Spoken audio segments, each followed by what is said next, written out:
All right, so good afternoon. Thanks, everyone. My name is Steve Church, and I am the Associate Vice President of the Center for Policy and Practice at ACCT. Thank you for joining us today for this discussion to talk about a topic that has become more of a focus for community colleges. Before we get started, I want to take care of a couple of housekeeping items. First, I want to make sure I thank the Gates Foundation for their generous support for this project. We are grateful for their continued partnership and support for community colleges and the work that they do. We are recording this session, and the recording will be sent to the registrants as well as posted on our website. We will also be sending the registrants an advance copy of the brief that will be released at our upcoming Leadership Congress next week. On October 9th, the Texas Association of Community Colleges CEO Ray Martinez and Del Mar trustee Carol Scott joined us for a discussion on dual enrollment pathways in Texas. And if you're interested in that webinar, it will be on our website soon. We will have some time at the end for questions, and I will be monitoring the chat function. So if you would like to ask a question, please use that. Well, let's get started. Increasingly, community colleges are called on to serve three distinct purposes within their community: the traditional role of associate's degree transfer student, serving as a workforce development pipeline to meet the needs of the local economy, and the increasing role of high school educator via dual enrollment. As pathways to careers continue to evolve, the latter two roles have become increasingly important, but have not always received the equal weight of funding and prioritization needed, particularly at the state level, to support this work. In the fall of 2024, ACCT launched a new project exploring innovative state strategies for funding community colleges and building dual enrollment pathways. The project focused primarily on Texas's new community college funding formula, which includes incentives for dual enrollment pathways and California's dual enrollment pathway initiatives. Both states' policies have garnered nationwide attention for their efforts to establish free, robust pathways for all students, not just only high academic performers, from high school to higher education and into the workforce. States across the country are in various phases of considering or not similar policy shifts in their states. We want to leverage the research and dissemination about the evolution of Texas and California's policy changes, what effects they have had, what guidance and learnings is applicable to and can be provided for other states, and empowering the right individuals to share the message. We hope to raise awareness among state policymakers, community college leaders, and key stakeholders about the critical role of dual enrollment and innovative funding mechanisms for community college student success. So today we are joined by Amy Ellen Duke Benfield, who has an extensive career in higher education research and was the project lead on this and did all the heavy lifting. We are also joined by Dr. Sonia Christian, who has been the chancellor of the California Community Colleges since 2023.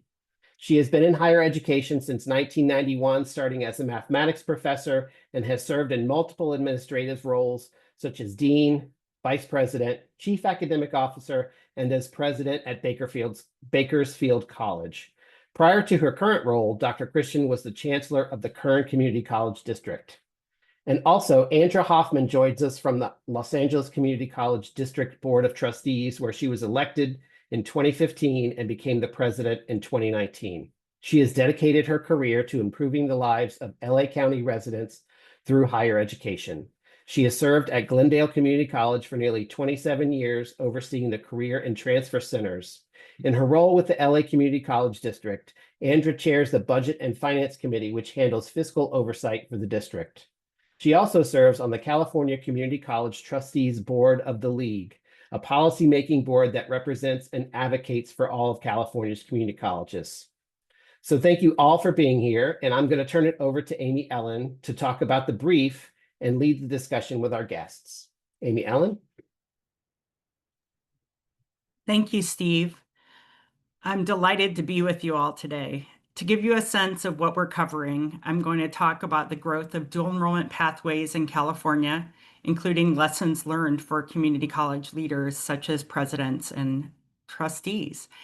As Steve mentioned, ACCT is releasing a new paper today about California. Then I'll be joined by Chancellor Christian and Trustee Hoffman to dive deeper into the topic. We'll have some time for questions and answers. For those of you coming to New Orleans for the ACCT Congress. I invite you to join us on October 22nd in the afternoon for a pre-conference on dual enrollment pathways that will look at lessons learned from the rise of dual enrollment in both California and Texas. With that, I'm going to start sharing my screen, and hopefully the technology goes okay with this.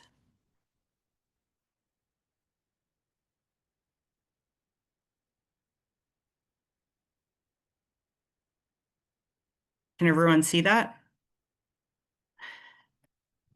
Thumbs up, hopefully. So the benefits of dual enrollment are wide. Nationally, 2 million students participated in dual enrollment at community colleges in the 2023 and 2024 school year. This represents an increase of 200,000 students over the prior year. Colleges have expanded dual enrollment opportunities for students in nearly every state and the majority of communities across the country. Dual enrollment continues to grow in significance for overall community college enrollment as well.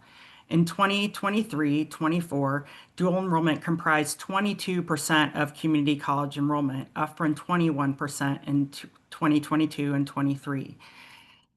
As you may have learned on the Texas webinar, there are some Texas schools that have over 50% of their enrollment represented by dual enrollment.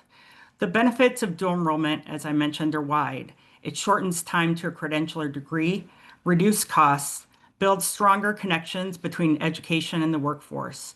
And research shows that dual enrollment students are more likely to graduate from high school, enroll in college, and complete a credential. So who has access to college? Who has access to dual enrollment?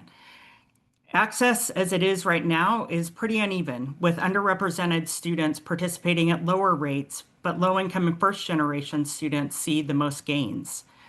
Students in states like California are making great gains in dual enrollment access for Black and Latino students, as well as first-generation and low-income students.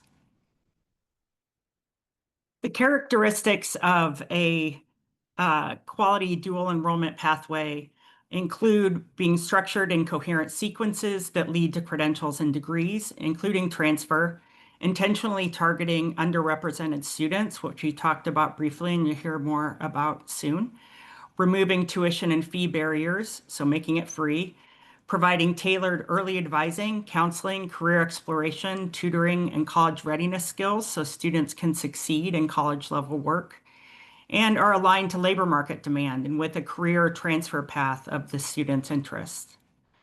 The Community College Research Center shows that through effective dual enrollment programs, it is possible to broaden the benefits of dual enrollment by expanding outreach to underserved high schools and communities, removing unnecessary barriers to participation, and increasing academic supports, advising, and alignment of dual enrollment coursework to college and career pathways, all characteristics which California has embraced over the past several years. Briefly, to talk a little bit about California's study, there are several types of dual enrollment accessible in California at high schools. College and career access pathways, which we'll talk more about in a moment, early and middle college high schools, which may be common in your own state or locality as well, and then what we'll call non-CCAP dual enrollment, which are individual dual enrollment. If you think about someone trying to take a higher level science class their junior year or that kind of thing on their own, and non-CCAP partnerships that tend to have more of a career technical education focus. Over the past decade, California policymakers and community college leaders have made sustained investments in reforms through legislation, education funding, and integration with workforce and economic development initiatives. College and Career Access Pathways program has opened the doors to dual enrollment pathways wide. And the ninth grade strategy, which the chancellor will talk about shortly, ensures students start early. Next, why don't we talk about some lessons learned from California from the research that we pursued. One of the most important things that's out there, I would say nationwide, is to embed dual enrollment in clear pathways. Dual enrollment is most effective when it is embedded in coherent, structured, well-designed pathways that lead to credentials of value or transfer rather than just elective credit. It's essential to set and reinforce a strong vision. State leaders, policymakers, and trustees have expanded dual enrollment by consistently aligning legislation, funding, and strategic plans around a clear vision, one of which is increasing access for underrepresented students. Increasing racially and geographically equitable access to dual enrollment is a goal for California's Chancellor, Sonia Christian, who's with us today, as well as the governor. It's woven throughout the state's policy priorities. Both see dual enrollment as a crucial strategy for reaching the state's 70% attainment goal by 2030. What we see in California is an example of a state that has set and reinforced a strong vision. Everyone's on board with dual enrollment as a strategy to address upskilling, to address increasing the number of students who are transferring to four-year institutions, as well as ensuring students have access to jobs in high-demand areas. You need to be intentional about providing access to dual enrollment for underrepresented students. I think we talked a little bit about this, but as I said, we'll talk more about it because it's an underlying theme in California is that expanding dual enrollment requires policies and practices that prioritize access for historically underrepresented students, moving beyond models that primarily serve high-achieving students. This includes making dual enrollment coursework free. Also, something that probably holds true or is attractive to community college trustees is the fact that investing in dual enrollment pathways strengthens a state's workforce and economic competitiveness. This was a reoccurring theme in the interviews and research that I did in California, that folks saw that dual enrollment coursework increases student college enrollment and completion while accelerating that pipeline from education to employment, producing a skilled workforce that drives innovation, competitiveness, and growth. It's also essential to develop a coordinated strategy to expand dual enrollment access. Sustainable growth of dual enrollment depends on persistent collaboration among legislators, advocates, researchers, K-12 administrators, and community college leaders over the years. Coming to where California is today is not the easiest lift in the world. You have to herd a lot of cats together. Not everyone always has the same vision, but folks were able to get on the same page ultimately to ensure that more students could have access to this. This is a reoccurring theme that we also saw in Texas when we talked to CEO Ray Martinez and trustee Carol Scott, as they talked about the important process of coming together to make dual enrollment free in Texas, as well as incentivize it within the community college funding formula. Another theme that is probably pretty familiar to trustees is to distinguish between local and statewide barriers. Some obstacles require state-level policymaking, but we can't always blame the state for everything. Many policies, such as student fees or other local policies, can be addressed directly by trustees and college leaders, and at times their K-12 partners. It's also essential to start early with ninth grade access, California shows us. Beginning dual enrollment in the ninth grade promotes more equitable participation, builds momentum toward completing college credits, and fosters early college identity. Expanding the teaching pipeline. This is something that for any of you engaged with dual enrollment are probably aware of because it's a challenge across the country. The shortage of qualified instructors at the high school level who are prepared to teach college level courses is not a unique struggle. It's essential to figure out ways to upskill high school teachers or create alternative solutions to scale dual enrollment. There's some great examples in the paper that I invite you to look at of creative solutions that a group of educators have pursued in the Central Valley in California in terms of thinking about what you might pursue in your own area as well. Another lesson is to confer meaningful credit. And this is actually a growing edge for California.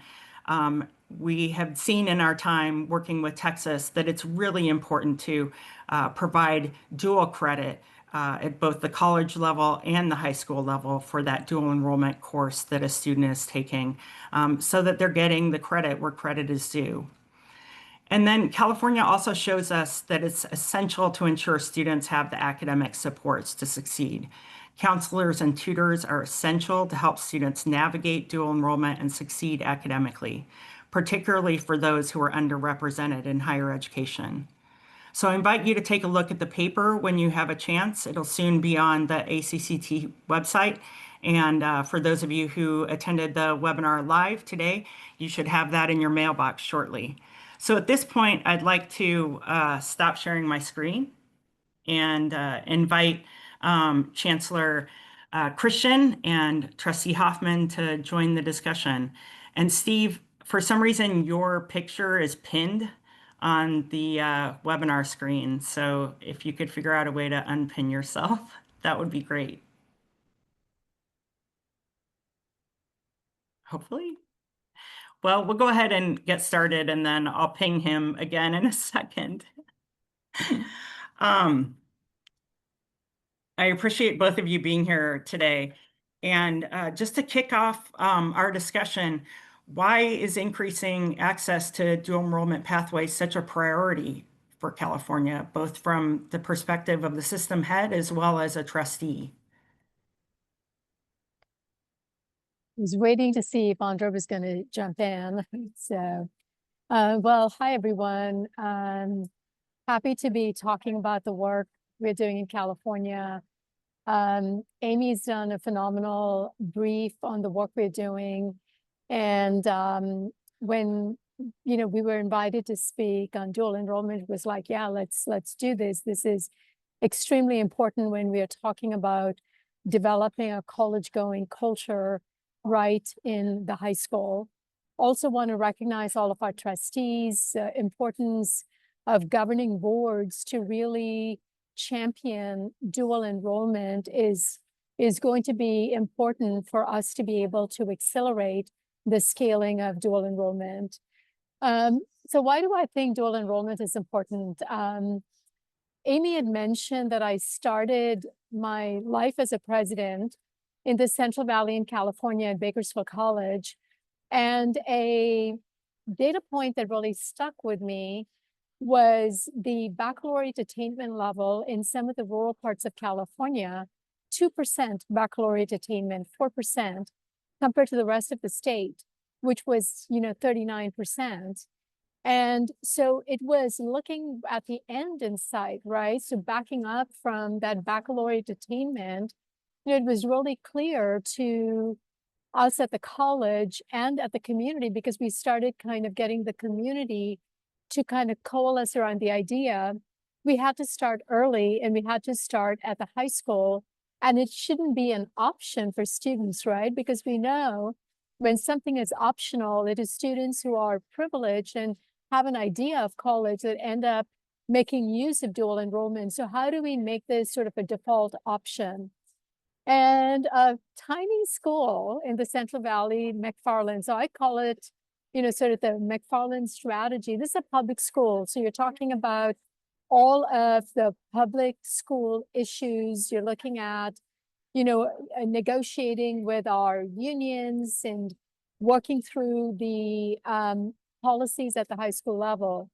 McFarland went all in and had dual enrollment, what they call wall-to-wall. So every student at McFarland High School ended up being a McFarland and a Bakersfield College student. So coming in as the state chancellor, it was almost a no-brainer that we had to adopt it for all of the 1.6 million high school students in California. We needed to really scale up the McFarland model. So I'll end with that, and I'll punt it to Andra and see what's on Andra's mind.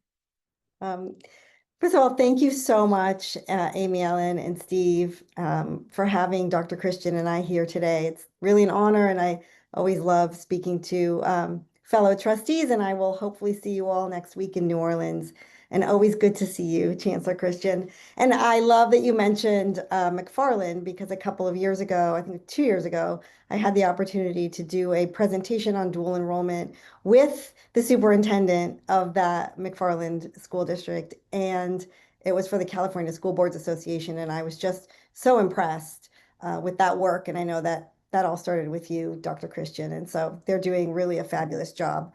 And as Dr. Christian said, I don't think it's an option at this point. For me as a trustee, I feel like it's our duty to make sure that we're investing in our communities. And it is, as fiduciaries for a district, we need to invest in solutions that guarantee student success and upward mobility. So I really feel like it's our imperative now rather than an option to engage in dual enrollment.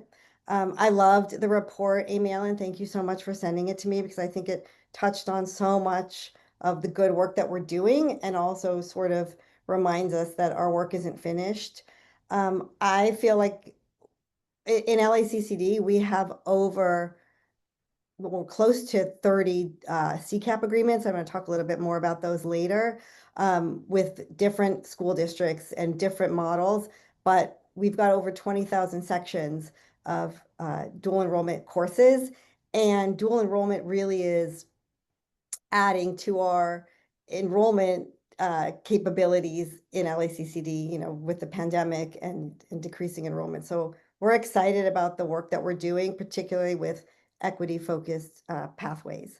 The other thing about dual enrollment, because we're offering the courses on the high school campuses, so many of our students live below the poverty line. Transportation is a big barrier for getting to anywhere that they need to go. So if we bring college to them on their high school campuses, that's one barrier that they don't have to worry about. And we'll talk a little bit more about that later too. Thanks. I love your thinking as a trustee about how do we knock down these barriers and make sure that this is open wide to students. Chancellor, could you talk a little bit more about your vision for trying to increase access in terms of, you mentioned the 9th grade strategy, but other ways that you're thinking about doing so, and share a little bit about what you think is so unique about the way California is pursuing dual enrollment at this point.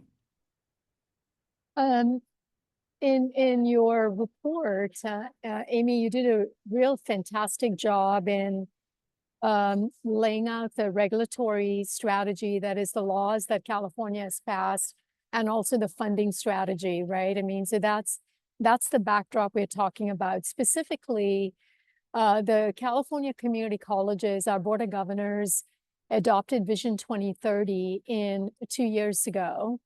And in Vision 2030, when we started moving the concept that every high school student in the state of California, the pathway into college is at the high school with 12 college credits. So the 9th grade strategy was just thinking about it as if you're looking at least 12 credits as a baseline.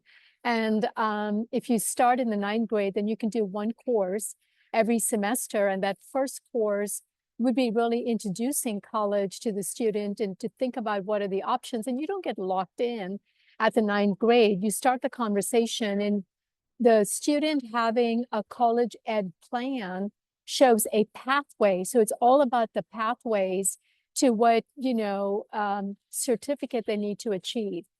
Now, there is a bar graph that is one of my favorites, that in any dual enrollment presentation, always it pops up. So everyone has come to anticipate it. And what this bar graph does, and we do it, district by district, but I'm going to give you the statewide picture. It breaks up the dual enrollment data, the students in the 9th grade that are engaged in dual enrollment, 10th, 11th, and 12th. And when you look at it from that, you actually see an upward sloping line. So our 12th grade, we have 12% of our students participating in dual enrollment. But when we look at the 9th grade, we have 4%. And this was the most recent data that our researcher, Terrence Willett, had sent to me. So it's like an upward incline. So the idea is in California, can we square it up, right? So that we have, 70% or, our students in the 9th grade that then continue to the 10th, 11th, and the 12th grade. So that is sort of an intrinsic catalyst when you look at it at your own college level. You get a sense of the numbers of students, actually the larger percentage of our high school students are yet to engage in dual enrollment. So the opportunity is significant. And I'll mention kind of one more time, what Andra said. It's really not an option, is kind of the principle. The default option is for a 9th grader to have a college plan and to be enrolled in that college ready course. Yeah, I would just like to piggyback on that.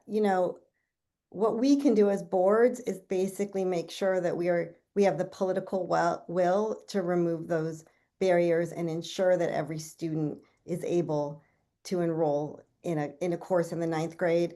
We had a lot of pushback in LACCD because our faculty didn't feel that 9th graders were really ready to be engaged in college level courses. And we do the same thing. We offer sort of an introduction, a counseling course, if you will, focused on career readiness and how to be a college student to 9th graders. And one of our colleges, East LA College, has really just taken the ball and run with that. But again, it takes a board that is willing to make that investment and make sure that you're being inclusive of every 9th grader, which I love. And we're actually looking maybe at the end of middle school too for 8th graders, because the feedback that we are getting from the students and from the parents is overwhelmingly very positive. And just kind of jumping back in, Amy, when Andra talked about, like the support that goes with the classes, that's, I think, really an important emphasis here in California that I'm so proud of, because it's not only about access, but it's also ensuring that the students are supported to complete that particular course. So in addition to tutoring and other kinds of support services, it is looking at co-curricular activity. So sort of, cultural, students attending football games, baseball games, attending art events on the college campus, attending theater events. So trying to really forge that identity that this student is in taking those college classes and starting to get that identity crystallized in their minds.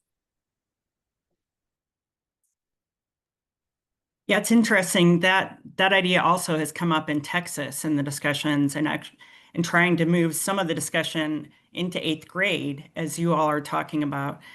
So that must explain why we wanted to focus on Texas and California, because they are such cutting edge states.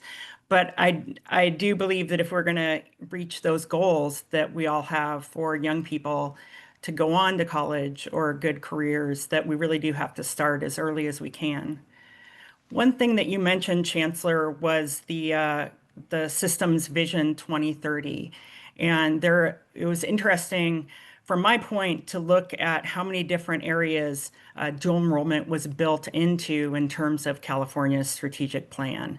The governor's multi-year roadmap for community colleges, the master plan for career education, and then it was also built into several economic and education and workforce development funding streams as well. And so I was curious what that looks like from a state and local perspective, and maybe from both of you, is how do you develop that kind of leadership, or how do you develop that kind of buy-in across departments or whatever had to be done to ensure that everyone was on board with embedding dual enrollment as a strategy for reaching greater economic output in California and greater equality? Happy to jump in with sort of this comprehensive approach that you so eloquently described. Whether you look at strong workforce funding or you look at, you know, the grants that have been out, the Golden State Pathways grants, and this huge comprehensive push. There was a lot of intentionality built into it because the pathways, we were trying to craft pathways that were not exclusionary, but were inclusionary. So for a student in the 9th grade who was thinking, okay, I don't know that I want to go to get a baccalaureate degree. What I want to do is to engage in apprenticeship and work with my hands, apprenticeship, pre-apprenticeship. So our focus was to ensure that there is workforce development funding that could be put to use in those dual enrollment apprenticeship, pre-apprenticeship pathways, but at the same time ensuring that those students get college credit, and those college credit counts towards a pathway, towards a credential. So whether it is a CTE pathway, a transfer pathway, or a pre-apprenticeship pathway, all the pathways lead to a certificate, lead to an associate's degree, and then lead to a bachelor's degree, whether it's a bachelor's degree at a university, which is a transfer pathway, or a bachelor's degree, which is more workforce within the community colleges. So it was also being smart, in addition to the new funding that was made available, it was also repurposing existing programmatic funding that now could be tapped into because dual enrollment was called out explicitly within those programmatic funding. So punt it to Andra. Yeah, I echo everything that Dr. Christian just said, and I feel like buy-in was achieved because dual enrollment is the single best mechanism for hitting every major strategic statewide and local goal simultaneously. So we've increased the rate of transfer and completion through dual enrollment, accelerating career readiness, advancing equity. So all of our goals are met sort of through dual enrollment, and that's how you create the buy-in. Both from the college constituencies and your community at large. I mean, I think as a trustee, I get calls all the time about how excited the community is to see that we're reaching into the high schools and that their kids can take college level courses. Or they'll call me and say, like, my child was going to go, try to go straight to UCLA, but now because of this dual enrollment program, they're going to go to Pierce first, Pierce College, and then transfer. I mean, it's just been a really great way to engage with the community, and the community obviously we're elected in California. So the community elects us to represent them. And it's been a win-win all around, which is really great. That's helpful to hear. Trustees tend to be interested in funding. That's what I always hear. How are you going to fund the programming? And so I was hoping one of you or both of you could talk a little bit about how California funds dual enrollment pathways. And also, Chancellor, you mentioned Golden State Pathways. This is a program that put $500 million toward pathways in particular industries, that also included funding for dual enrollment pathways. And I'm curious, so this is a two-part question, which probably a webinar host should never ask, but how you achieved support for such a sizable investment in dual enrollment pathways. Also thinking about a couple years ago, there were other funds that were put in for dual enrollment pathways. And I know that looks a little bit different because some of those funds were going through to local education agencies and K through 12, so not directly to the community college. So yeah, it would just be helpful to hear how the dual enrollment programming is funded. I'm going to let Dr. Christian answer that one. Yeah, at the state level, I would frame it as there's been incentivizing kind of innovation and mobilization, which I would call grant funding. And then I would call the maintenance, which is the apportionment. Like, how do colleges get funded on a regular basis? That's through an apportionment formula. So you mentioned already the various grant projects that were deployed at the state level, whether it's for high schools to partner with community colleges, whether it's for community colleges to partner. And, we did things at the state level, local districts when they're incentivizing faculty to have reassigned time so they can, have the leadership and the time to coordinate this work. The apportionment funding, we have something called the student-centered funding formula in California. And this shift happened several years ago when community colleges were funded for enrollment. That was our previous funding model. And then the funding model shifted to the student-centered funding formula, and it moved from an enrollment model through a 3-category model. So the 3 categories with the student-centered funding formula, the SCFF, the first one is base enrollments. And to incentivize dual enrollment, that category is funded at a higher level. So if you have a regular enrollment, let's say it's at $5,500 per full-time equivalent student, dual enrollment is funded at $7,000 or $7,200. So that in itself incentivizes college districts to set aside funding to create the infrastructure, because the dual enrollment infrastructure is significant. It touches all parts of the college, whether it is how do you enroll the students. So it touches enrollment services. How do you do faculty assignments, faculty load, because most of the time it is covered by high school faculty that go through the minimum qualifications process. So you enter into an agreement with a high school. So there's a lot of administrative infrastructure that needs to be set up to support the enterprise of dual enrollment. So that's how you have that funding that is at a higher level. I think it was a brilliant move for our legislature and our governor at that time to do it. The other 2 pieces that are funded with the student-centered funding formula is what we call equity, which is supplemental, and the success model as well. So we incentivize students who are eligible for Pell Grants, and typically, when you analyze the demographics of those who qualify for the Pell Grants, you see the connection with the equity agenda. And we also fund students actually completing a program of study. So it's not just access that California is incentivizing, but access with success. And that is why, again, pathways, right? It's pathways to completing that credential and completing that degree. Yeah, that's helpful to think about.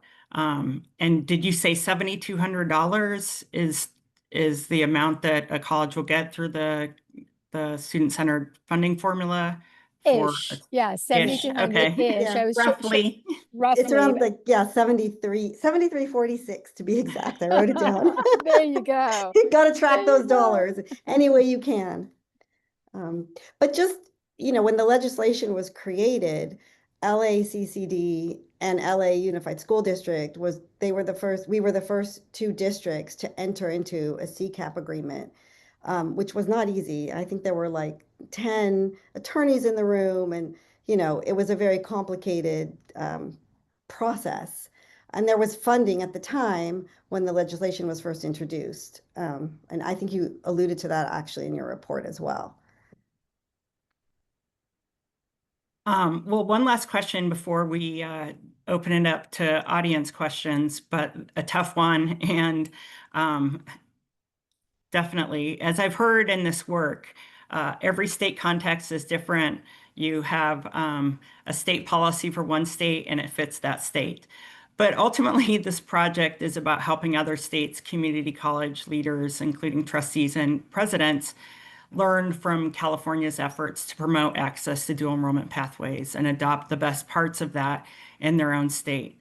So what lessons, Chancellor Christian, would you share with other leaders that you think are important as a part of the California experience? I would say there are four things that have really galvanized the work, and I will call it people, policy, systems, and resources. And you don't have to have everything happening together, but if everything happens together, then you're able to really accelerate and scale the work. So people would be, really mobilizing locally at the college and the high school level. Andra just said, once you have the policy, to be able to actually mobilize the people at the local level takes a lot of commitment and leadership and boldness to set aside the time and the resources to do that, right? So mobilizing people. And then, of course, having laws, legislation that is focused on ensuring that everyone truly has access. In California, we embrace the idea it needs to be a default option. But the principle was, how do we really have access that is legitimate so students are not being advised out of dual enrollment, but they start off by, this is kind of the expectation. So that's at the policy level. At the systems level, it's a lot of hard work, because when you think about the two high schools and colleges, we have different technology infrastructure. So I remember our enrollment services professionals had to actually manually enroll each student who was in high school. It just takes a lot of time. So being able to build systems that are platforms that can facilitate a lot of the administrative work, I think, also accelerates. And then finally, resources. And resources shouldn't be a prohibiting factor.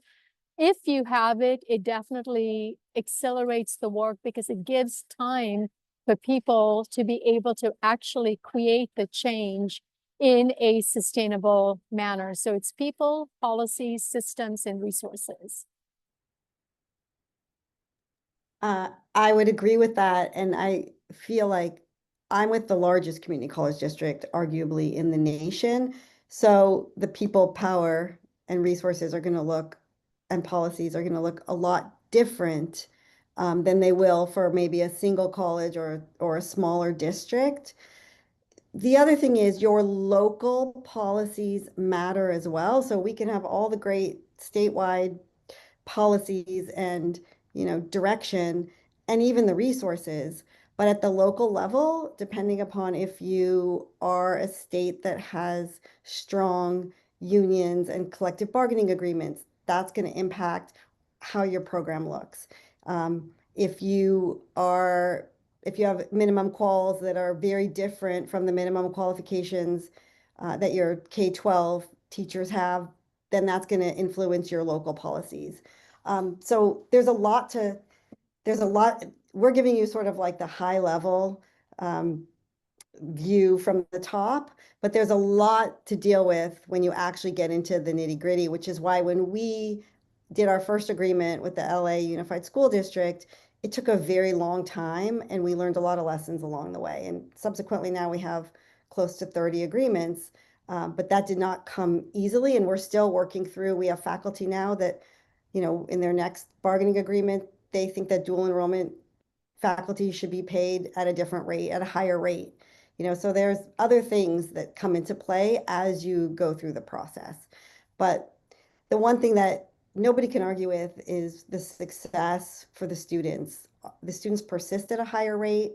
67% of the students in dual enrollment are Latinx students that would not have had access or even knew about a college course because they don't come from a college going family. And so there's so many successes that outweigh all of the challenges, but it's not easy and there are challenges.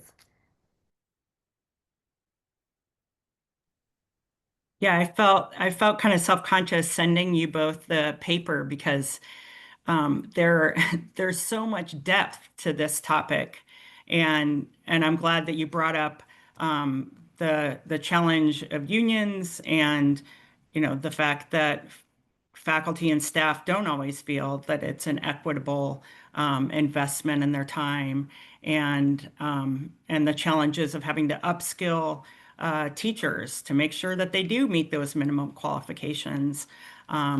It is obviously another challenge for a lot of areas in the state. I want to highlight in the paper there is an example of a consortium in the Central Valley that took it upon themselves to figure out a way to upskill teachers to ensure that they would have those credentials that are necessary to teach.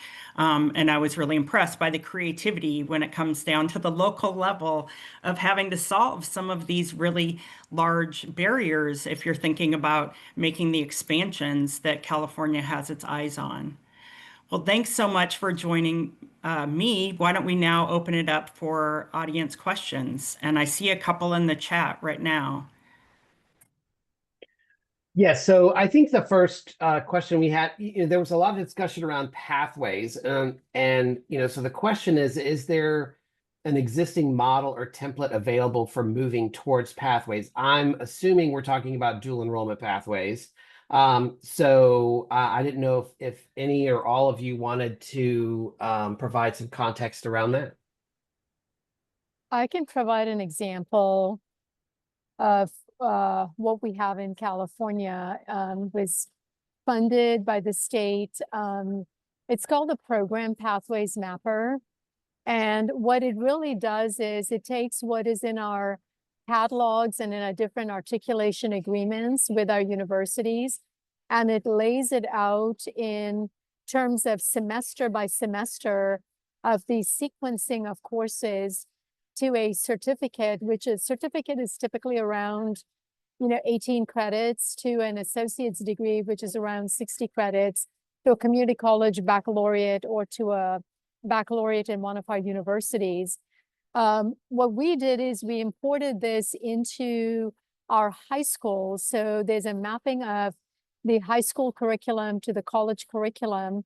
And so the students, when they're entering in the 9th grade or 10th grade, we say 9th grade, but often it's in the 10th grade that we're starting to also look at it, getting that educational plan. And that plan is typically a pathway. Now, do we have students taking one class or another class? Absolutely. We have students who might pick up a calculus class or a biology class through concurrent enrollment, and we encourage it. But our basic default model is you got to be thinking about college, and these are the pathways. And we have it laid out in a web version for our students. I need to say, though, Andra made a good point that it sounds like everything is so smooth and easy. And the reality is it's not. Every district has its complexities, and the work is grueling. People have different systems and different ways of doing our counseling and advising. So it takes a lot of intentionality at the local level to really build the momentum. I think that's super helpful. And I don't know if Andra, if you had any addition, or Amy, Ellen, if you've heard of other states moving in this direction around pathways specific to dual enrollment. We have some pathways that are actually really spelled out, and it's giving me ideas. I'll be there next week, and I'm actually presenting at the pre-Congress workshop. So I can bring some examples. We have a really beautiful handbook on our partnership with LA Unified School District, and it goes out to parents and to students, and I can bring examples of that as well. Thank you for that. One question I had, we've got, if anyone else wants to put some questions in the chat, that would be great. But I have a question. So, one of the things we're trying to do with this project is to, help inform trustees and presidents around, how this might take place in their states, or help them have these conversations. Do you have any advice on where an initiative like this needs to start? I know that, it can start at the local level, it can start at the systems level, or the, legislative side versus the, community college side. So is there one approach that's better than the other? Or, what do you feel like would be an effective place for something like this to start? I mean, I would be curious to know if other states have just regular concurrent enrollment. Are there students coming from high school now, and is there legislation around that? I think what was really exciting for us is when there was a piece of legislation that literally took away so many of the barriers that our high school students would have faced. You know, the legislation mandated that they don't have to pay, so they can enroll, you know, for free. That we were able to teach classes on the high school campus. They didn't have to come to us to get that education. That we paid for their textbooks and materials, that they didn't have to pay for that, that colleges could waive all those other fees, you know, the activities fee and the health fee and all of that. So I do think maybe it should be done through state legislation, unless the district, the community college and the school district have a way, you know, to implement all of that for the students. No, that's a very good point. And, you know, as you said, it is complicated. So I didn't mean to drop a hand grenade into the middle of the conversation. So Amy Ellen, did you have anything to add Yeah, I or have. ask a question? Yeah. Yeah, I have. I mean, to flag the other state in this project, Texas has built dual enrollment pathways, the achievement of 15 credits in a pathway in its performance-based funding formula, that colleges are rewarded for reaching that milestone with students. And so that is one way to incent pathways that's in some ways similar to what they're talking about in California. Another question that I have for both of you is, what do you think is the next frontier for California in terms of, are there legislative barriers that remain? Are there changes that you'd like to see around funding? You know, what are the next steps in terms of ensuring that more Latino and Black students access dual enrollment pathways and that sort of thing? Well, certainly, I mean, just yesterday, I was in a conversation with the superintendent for California's Department of Education, Tony Thurman, and we were talking about how do we build a budget package going into the January, you know, the governor comes out with his January budget, and then we kind of roll into the legislative process. We are also studying whether there are pockets like regions that may not have as much access than others, and then try to solve for those regions as well. So we're coming at it in a much more fine-tuned kind of a way to see if there are ways we can open it up. The other phenomenon that is impacting all of the thinking is AI. AI is coming in a big way in not only the teaching and learning spaces, but also in our administrative spaces. How do we use these technologies? So the pathways, as we're rethinking the pathways and rethinking what this looks like in the age of AI, should we be crafting those curricular changes starting right from the 9th grade to the 14, right? So it's really sort of using it as an opportunity to think about it in a new way. I did want to go back to Steve's question. If there are states that don't have legislation related to dual enrollment, I would, like Andra mentioned, I think legislation really helps with scale, and it allows trustees and presidents to be able to mobilize in a much more aligned way. In order to get legislation passed, it would be looking at legislators who can be champions, and it's by looking at local examples. So I wasn't sure, honestly, I haven't seen like a landscape analysis of how many states have not passed legislation, but it would be amazing if we could have all states in our nation really prioritize and have this, because it really opens up possibilities for communities that have not had access to higher ed before. I think that's fantastic to hear. And I think you, really brought out one of the things that we want to accomplish with this project is to bring more awareness to it and to say, okay, this is our goal. It would be fantastic if, like you said, all the states had some sort of legislation because it does provide, opportunities that other avenues don't. So I think we are just at about time, unless Amy Ellen, if you had any additional comments or questions. But I wanted to say thank you again to our panelists and thank you to Amy Ellen for all the hard work on this project.